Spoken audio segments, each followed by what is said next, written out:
Shalom jemaat yang dikasihi oleh Tuhan. Sebelum kita mendengarkan kebenaran firman Tuhan pada hari ini, mari kita berdoa.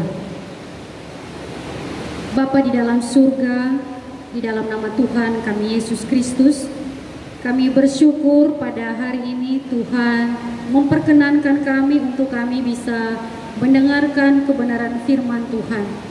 Kami sadar sekali Tuhan bahwa tidak selalu hati dan jiwa kami untuk kami mendengar firman-Mu. Tetapi apapun keadaan kami pada saat ini, biarlah kami boleh belajar menundukkan hati kami, menyerahkan keberadaan kami sehingga kami siap untuk disapa, ditegur, dan dikuatkan oleh kebenaran firman-Mu. Berkati hamba-Mu dan berkati seluruh jemaat-Mu yang mendengarkan kebenaran ini, biarlah kami sama-sama belajar. Terima kasih Tuhan, kami bersyukur di dalam nama Tuhan kami Yesus Kristus kami berdoa. Amin. Jemaat yang dikasihi oleh Tuhan, mari bersama kita membuka kebenaran firman Tuhan di dalam kitab Habakuk pasal yang ketiga, ayat yang pertama sampai dengan ayatnya yang ke-19. Habakuk 3 ayat 1 sampai ayat yang ke-19. Saya akan baca kepada setiap kita dan mari bersama kita boleh memperhatikannya di Alkitab kita masing-masing. Lembaga Alkitab Indonesia memberikan judul Doa Nabi Habakuk. Doa Nabi Habakuk menurut nada ratapan. Tuhan, telah kudengar kabar tentang Engkau dan pekerjaan-Mu ya Tuhan kutakuti.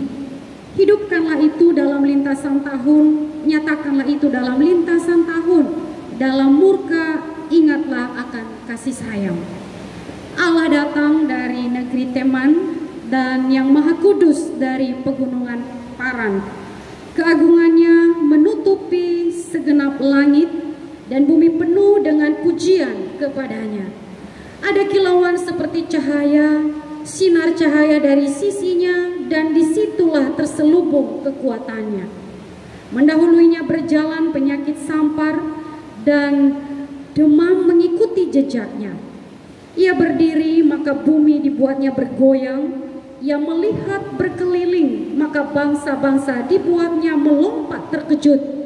Hancur gunung-gunung yang ada sejak purba, merendah bukit-bukit yang berabad-abad. Itulah perjalanannya berabad-abad. Aku melihat kemah-kemah orang Kusyan tertekang, kain-kain tenda tanah Midian menggetar. Terhadap sungai-sungai kah ya Tuhan? Terhadap sungai-sungaikah murka-Mu bangkit? Atau terhadaplah lautkah amarah-Mu sehingga Engkau mengendarai kuda dan kereta kemenangan-Mu? Busur-Mu telah Kau buka, telah Kau isi dengan anak panah.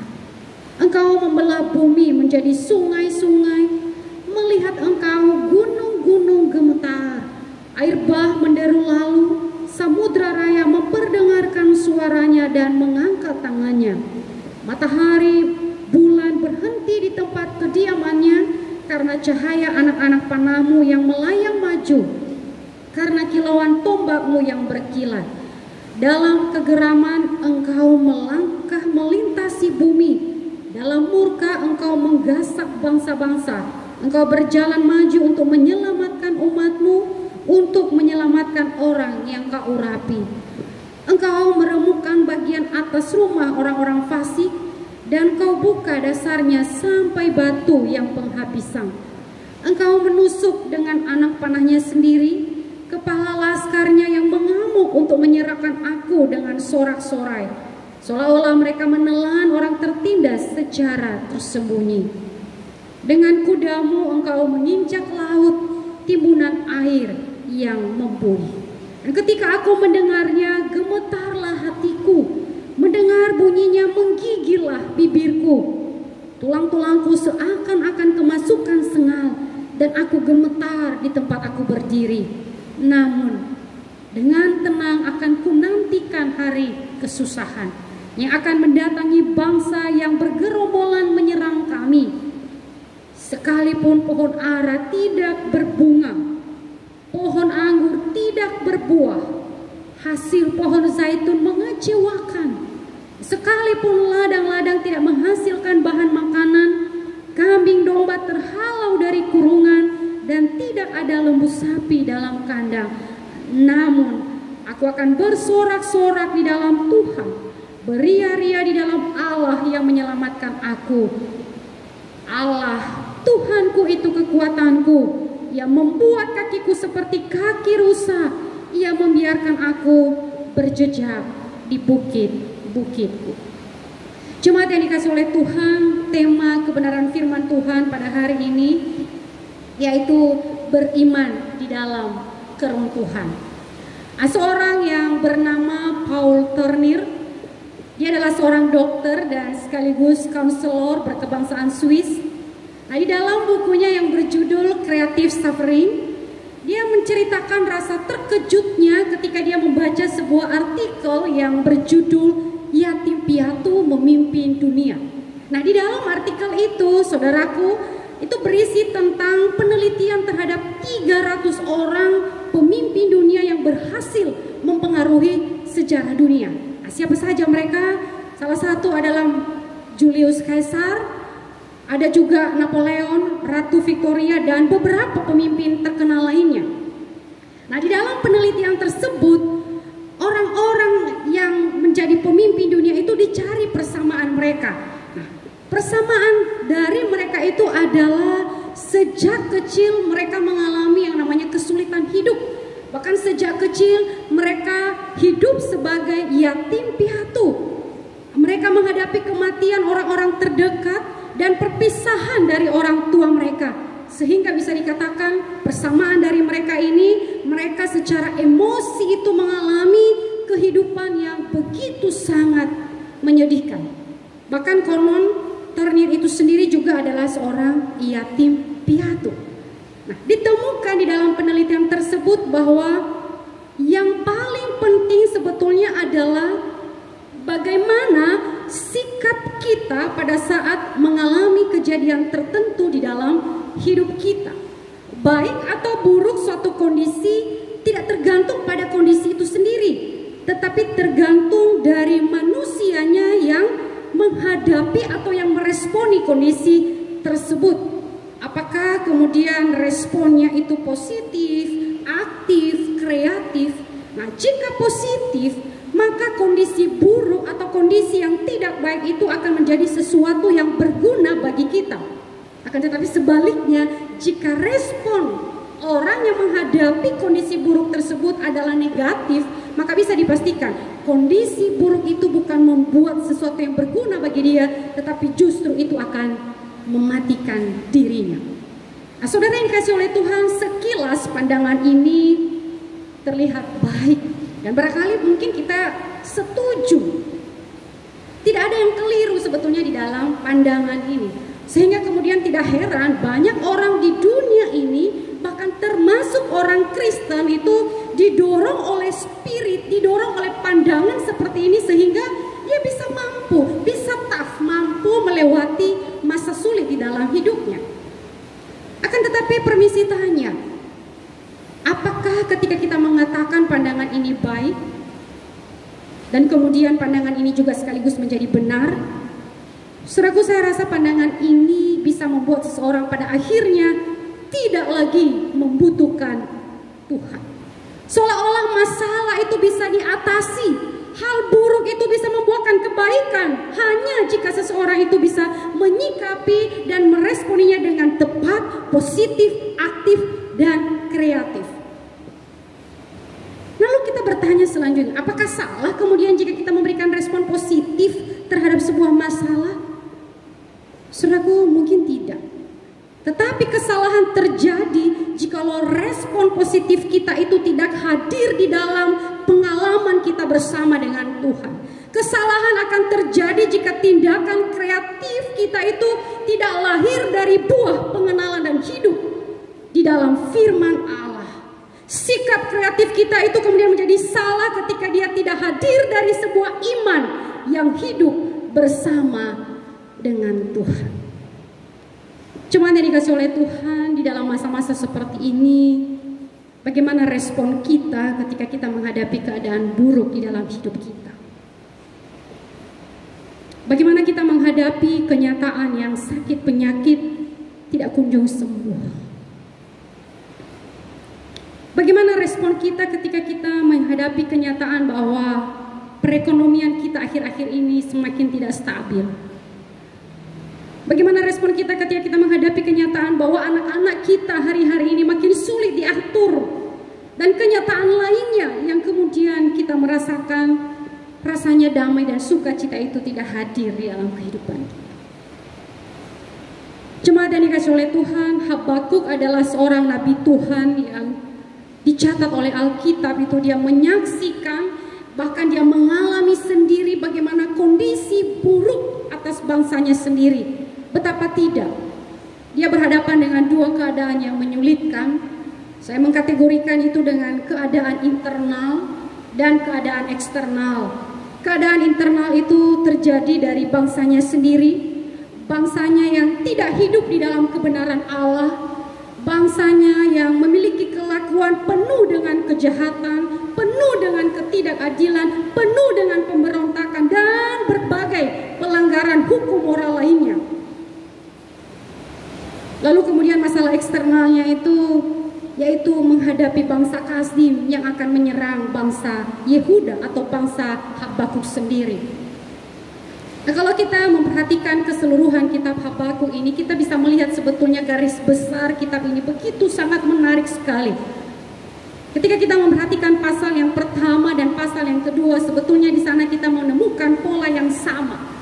Nah, di dalam Habakuk pasal 1 ayat 2 sampai dengan ayat yang ke-11 itu diceritakan di sana bagaimana Habakuk itu meratap, Habakuk itu komplain kepada Tuhan, Habakuk itu mengeluh kepada Tuhan.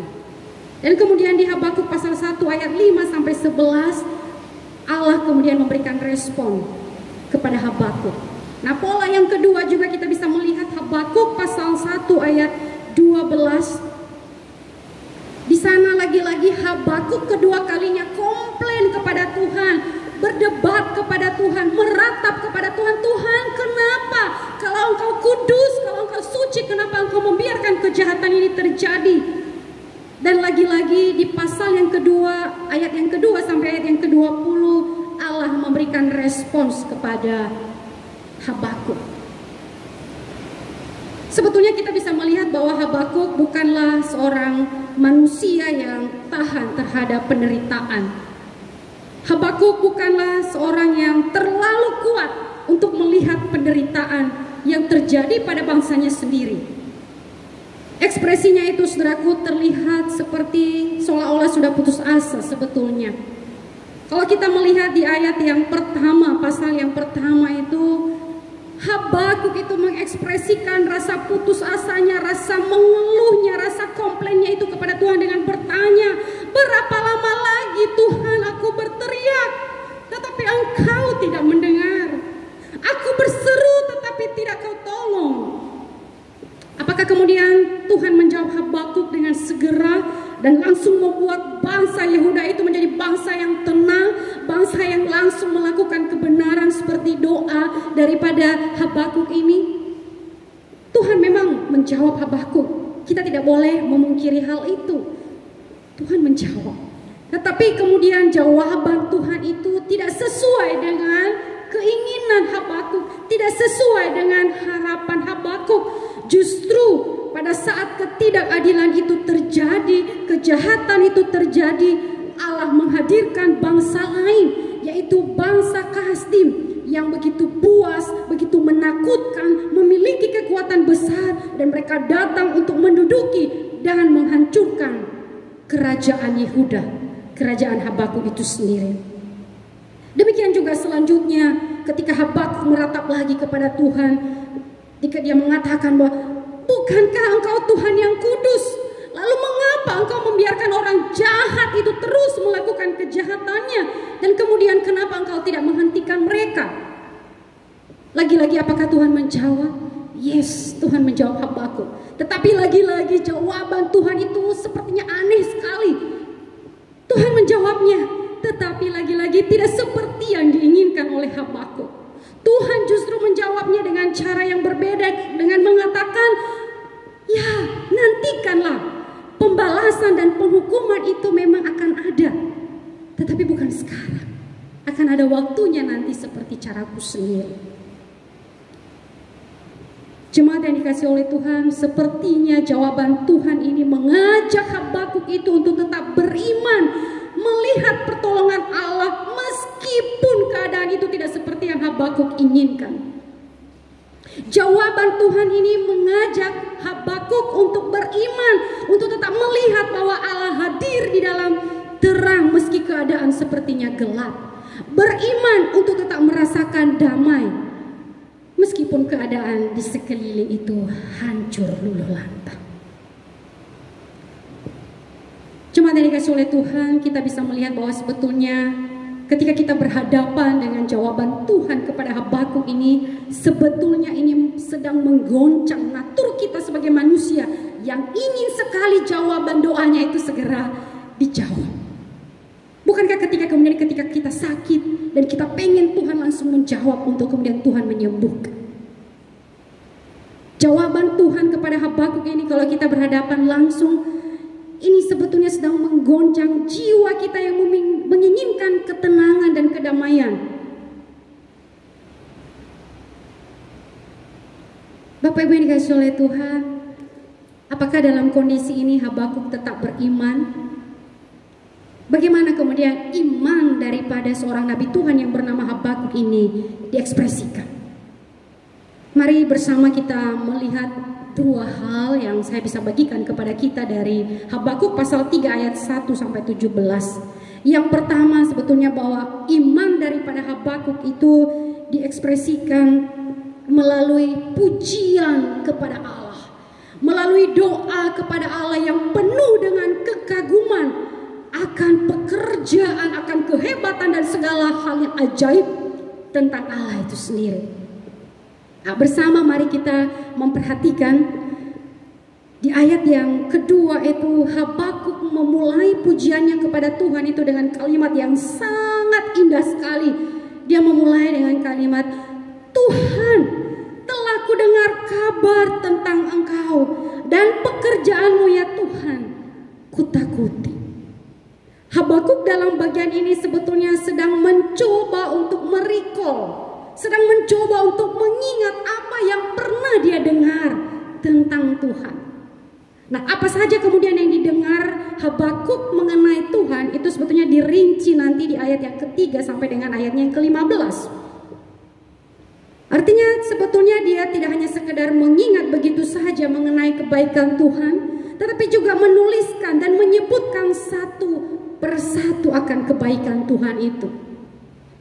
Cuma dari dikasih oleh Tuhan, mengingat sebetulnya menjadi bagian yang penting yang dilakukan oleh Habakuk di dalam masa-masa genting.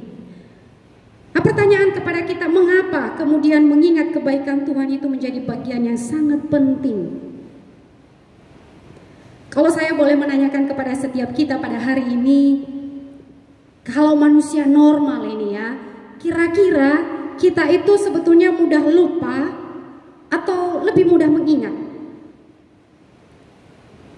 Bapak Ibu lebih suka ingat atau lebih suka lupa? Nah, barangkali di antara kita kemudian ada yang menjawab, oh, mengingat itu lebih mudah. Kenapa? Ya apalagi kalau hal-hal buruk, wah itu gampang sekali untuk saya ingat. Saya juga lebih ingat kesalahan atau rasa sakit yang pernah dilakukan oleh orang lain. Bahkan kalau anak muda mengatakan, wah hal yang dilakukan oleh mantan itu lebih terkesan jadinya, sampai seumur hidup mungkin tidak dilupakan.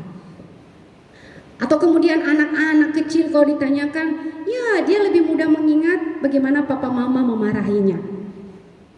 Ya, kita mudah lebih mengingat kalau hal buruk, tetapi bagaimana dengan hal yang baik? Sering sekali kita lebih mudah untuk melupakannya. Nah, jemaat yang dikasih oleh Tuhan, sepanjang sejarah Alkitab itu kita bisa melihat bahwa hal mengingat itu sebetulnya menjadi masalah terbesar manusia. Pada dasarnya manusia itu mudah lupa, mudah melupakan khususnya kebaikan Tuhan. Kalau kita memperhatikan di dalam Injil Matius itu pasal 14 ayat 13 sampai 21, itu bicara tentang mukjizat 5 roti dan 2 ikan yang kemudian dimakan oleh 5.000 orang.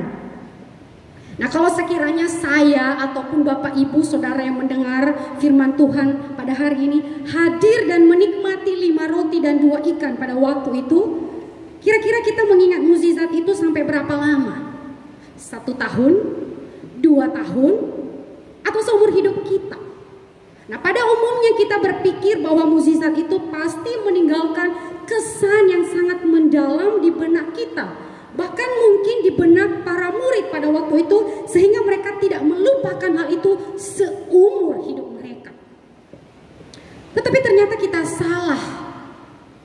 Matius 15, tidak lama setelah peristiwa 5 roti dan 2 ikan itu, murid-murid itu berhadapan dengan masalah serupa.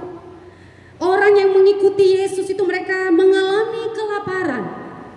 Lalu murid-murid itu kemudian bertanya kepada Yesus, bagaimana di tempat sunyi ini kita mendapat roti untuk mengenyangkan orang yang begitu besar jumlahnya?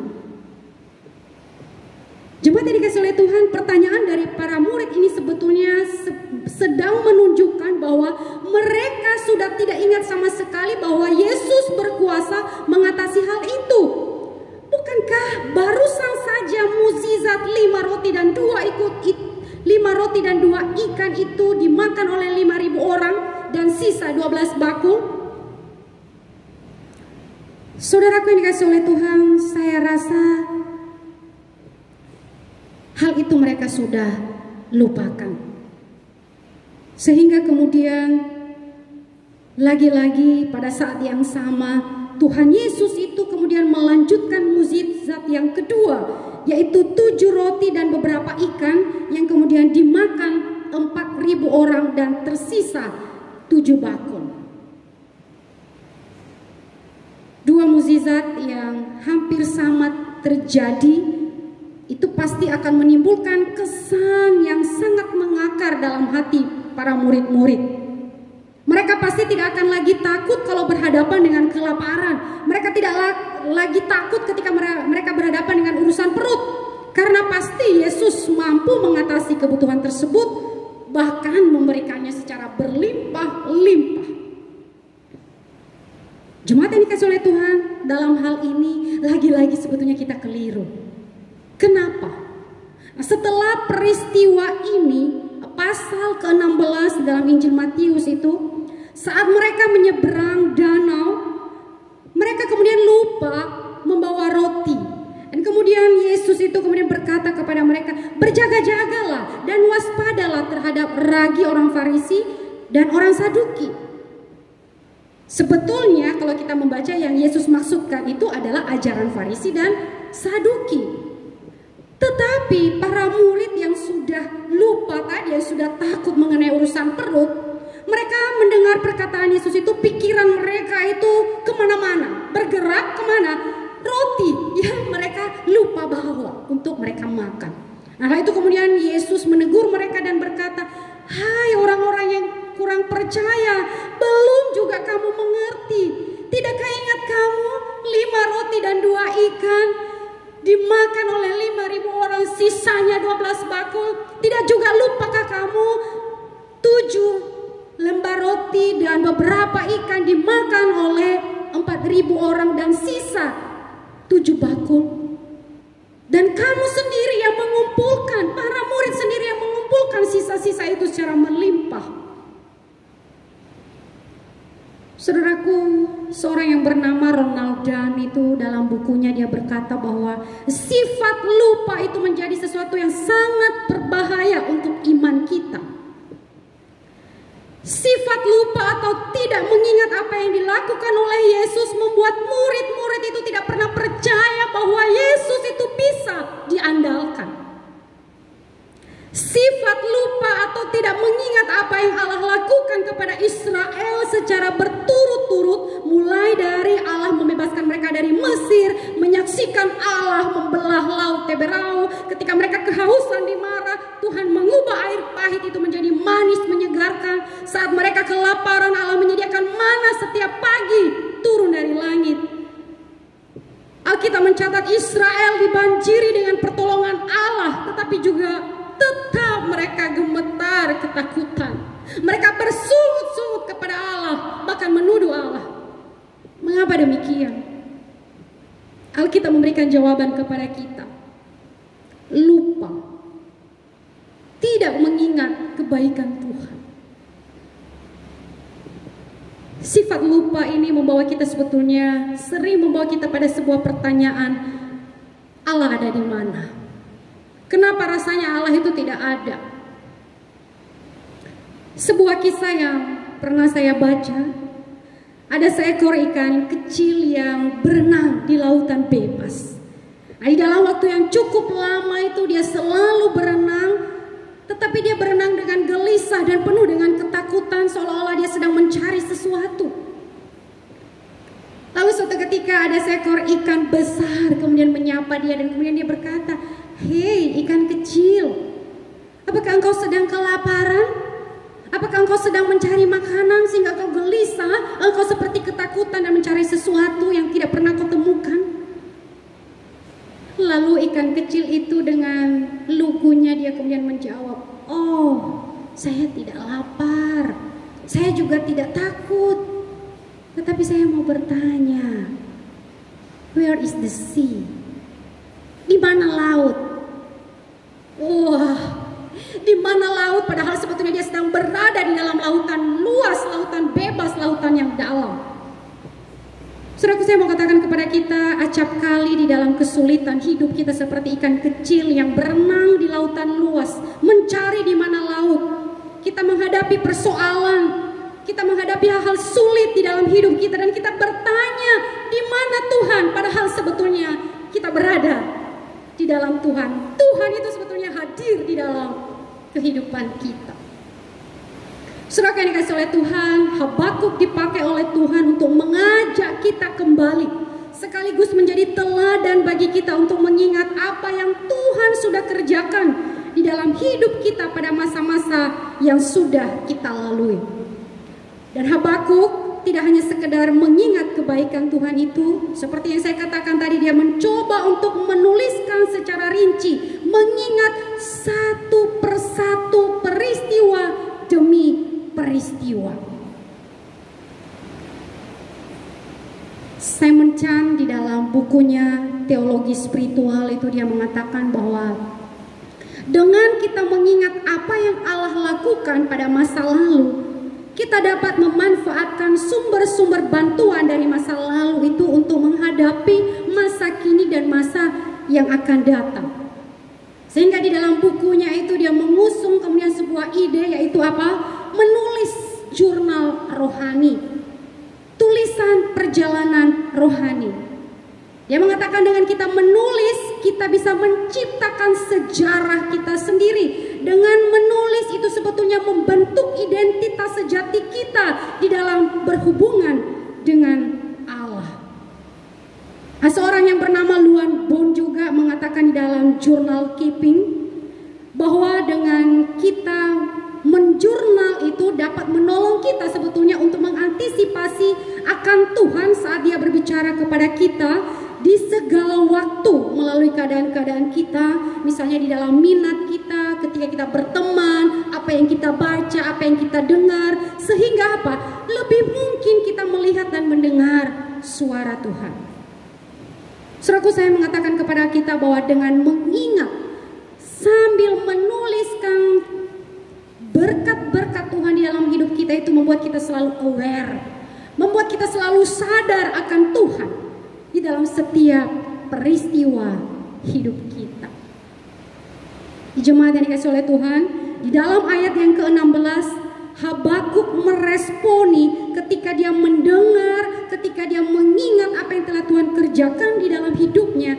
Di sana dikatakan, ketika aku mendengarnya, gemetarlah hatiku, mendengar bunyinya menggigillah bibirku, tulang-tulangku seakan-akan kemasukan sengal, dan aku gemetar di tempat aku berdiri.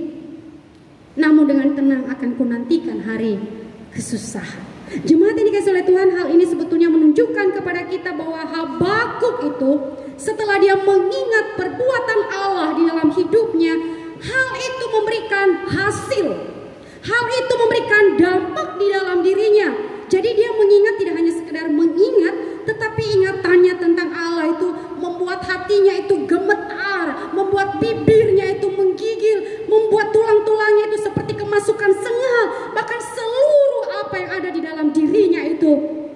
ikut bergetar.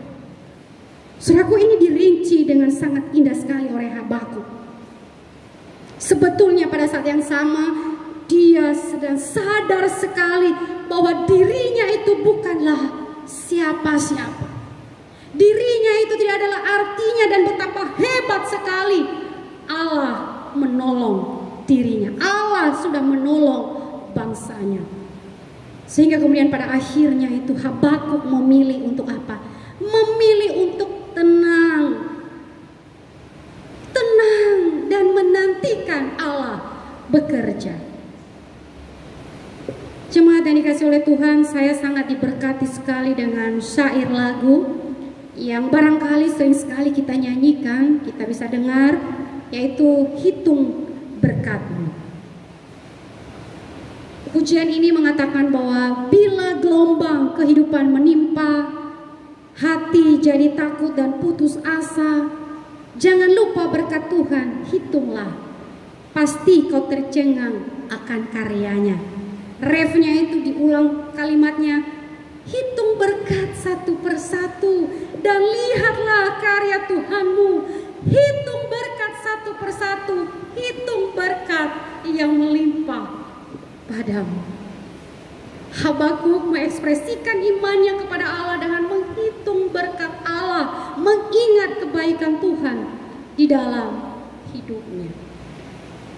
Jemaat yang dikasihi oleh Tuhan, hal yang kedua sebetulnya yang kita bisa lihat juga di dalam Habakuk ini, bahwa Habakuk itu tetap beriman di tengah keruntuhan, terbukti dengan sikapnya yang kemudian menyerahkan hidupnya itu di dalam kekuatan Tuhan.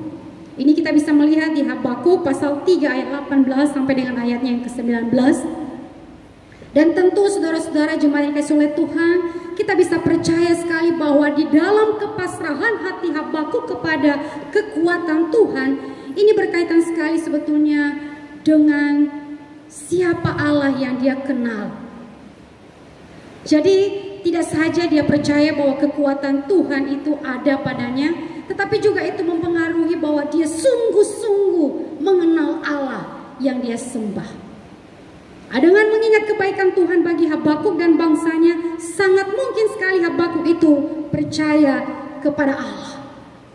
Percaya bahwa Allah akan segera menjawab doanya. Dan Habakuk tampaknya tidak saja dia menggambarkan Allah itu sebagai sosok yang membebaskan, tetapi Allah itu dia gambarkan juga sebagai pahlawan perang yang mampu mendatangkan kemenangan, yang mampu memberikan perlindungan, oleh karena dia Allah yang menguasai alam semesta. Saudara-saudara, kalau kita sebetulnya memperhatikan di ayat yang ke-8 sampai ayat yang ke-15, kita membaca di sana bahwa Allah itu menjadi pengendali alam semesta. Laut dipercaya sebagai kekuatan yang menakutkan, perang yang menciptakan kekacauan, tetapi kemudian Allah datang sebagai orang, sebagai pribadi yang mengatasi sumber ketakutan manusia tersebut. Menarik ketika kita memperhatikan ayat yang ke-17 kemudian, bahwa di sana juga Habakuk itu menggambarkan suatu kondisi yang sebetulnya seolah-olah harapan itu tidak lagi ada. Dikatakan di sana, sekalipun pohon ara tidak berbunga, pohon anggur tidak berbuah, pohon zaitun mengecewakan, sekalipun ladang-ladang tidak menghasilkan bahan makanan, kambing domba terhalau dari kurungan, dan tidak ada lembu sapi di dalam kandang. Nah, gambaran ini menunjukkan bahwa segala sumber kehidupan manusia untuk bisa bertahan hidup itu udah habis lenyap. Tidak ada yang tersisa, tidak ada lagi yang bisa diharapkan. Barangkali untuk melihat hari esok itu sudah tidak ada lagi yang bisa diandalkan. Tetapi menarik sekali, Habakuk itu kemudian mengatakan bahwa namun aku akan bersorak-sorak di dalam Tuhan, beria-ria di dalam Allah yang menyelamatkan aku. Menarik Bapak Ibu Saudara kata-kata ini, bahwa Habakuk itu bersorak-sorai di dalam Tuhan. Habakuk bukan berarti dia bersorak-sorai karena bangsanya itu hidupnya jahat dan segala macam. Dia sedang bersorak-sorak itu bukan karena penderitaan, tetapi dia bersorak-sorak itu di dalam Tuhan. Dia bersorak-sorai karena dia tidak memiliki sesuatu yang layak untuk membuat kemudian dia bersorak. Tetapi apa? Karena di dalam Tuhan. Bersorak bukan karena memiliki kekayaan, ya. Bersorak bukan karena memiliki posisi, memiliki pacar, memiliki pasangan. Bersorak juga bukan karena memiliki paras cantik. Tetapi bersorak itu karena apa? Karena Tuhan. Dan ini pasti tidak akan pernah hilang, tidak akan pernah diambil. Karena apa? Sukacitanya, ketenangannya itu ada di dalam Tuhan. Dan terakhir yang kita bisa pelajari bahwa Habakuk menyadari bahwa Tuhan itu adalah kekuatanku. Nah, Allah Tuhanku itu kekuatanku yang membuat kakiku seperti kaki rusa. Nah, ini penggambaran lagi-lagi yang begitu menarik sekali. Kaki rusa di dalam bagian ini kalau kita perhatikan terjemahan aslinya, di sini bukan hanya sekedar kaki rusa saja, tetapi kaki rusa betina. Nah, kenapa ada penekanan seperti ini? Ternyata kita bisa memperhatikan sebetulnya bahwa setiap binatang itu punya cara begitu ya untuk kemudian melindungi dirinya kalau ada musuh. Seperti apa? Dia bisa menerkam, dia bisa melawan. Nah, berbeda sekali kalau rusa. Dia tidak melawan, dia tidak menerkam kalau ada musuh yang menghadang dia. Tetapi apa yang dia lakukan? Dia punya kekuatan, tapi kekuatannya di mana? Di kakinya. Jadi kekuatan kakinya yang begitu luar biasa itu, dia berlari sekencang-kencangnya. Dan itu menjadi kekuatan daripada seekor rusa, yaitu kakinya. Apalagi rusa betina. Dan disinilah pengakuan Habakuk itu, bahwa dia memiliki kekuatan yang begitu luar biasa. Karena apa? Kekuatan itu berasal daripada Tuhan. Habakuk menyadari bahwa seluruh responnya itu ada di dalam kekuatan Allah, bukan kekuatannya sendiri. Jemaat yang dikasihi oleh Tuhan, hari-hari yang kita jalani tentu tidak mudah. Di dalam minggu-minggu ini, mulai dari minggu lalu kemarin, Pak Aroma itu mengajak kita untuk memikirkan sebetulnya bagaimana Habakuk itu dia awalnya itu komplain kepada Tuhan. Dia berkeluh kesah, dia berdebat kepada Tuhan. Tetapi apa? Di dalam iman. Karena dia tahu bahwa Allah tidak pernah berbohong kepadanya. Nah, barangkali juga mungkin ada masa-masa di dalam hidup kita sebagai manusia yang rapuh, sebagai manusia yang tertatih di dalam hidup ini. Mungkin kita pernah sampai di titik kita berdebat kepada Tuhan, kita komplain kepada Tuhan, mungkin kita marah kepada Tuhan, kita bertanya, Tuhan, ini mengapa terjadi? Kenapa virus corona ini tidak pernah berakhir? Tuhan, masih adakah Engkau? Tetapi mungkin jawaban kita, respon kita jangan berhenti pada masa itu. Hari ini kita diajak untuk tidak hanya komplain, tidak hanya mengeluh, tetapi kita maju dengan apa? Dengan kemudian kita mengingat kebaikan Allah yang membuat kemudian kepala kita yang awalnya tertunduk, ketakutan, gemetaran. Tetapi dengan mengingat kebaikan Allah kita berani melihat persoalan hidup kita. Karena apa? Karena kekuatan kita ada di dalam Tuhan. Biarlah firman Tuhan ini boleh menolong kita dan memberkati setiap kita. Mari kita berdoa. Bapa yang begitu mengasihi kami bersyukur sekali bagaimana Engkau Allah yang berkarya di dalam kehidupan Nabi Habakuk. Begitu indah pengalamannya bersama dengan Engkau ya Tuhan. Dan kami boleh belajar pada hari ini. Tolong kami percaya bahwa kami sebetulnya bukan orang-orang yang selalu siap untuk mengingat kebaikan-Mu. Bahkan acap kali di dalam masalah-masalah terkecil, kami mudah kecut hati, kami mudah ketakutan, kami mudah khawatir. Iman kami terlalu lemah. Tuhan, pada hari ini firman Tuhan mengajar kami bagaimana iman kami terus bertumbuh dengan mengingat kebaikan Allah. Bahkan juga kekuatan kami terus ingat bahwa sungguh hanya berasal daripada Allah. Berkati seluruh jemaat-Mu Tuhan, dan berkati juga hamba-Mu.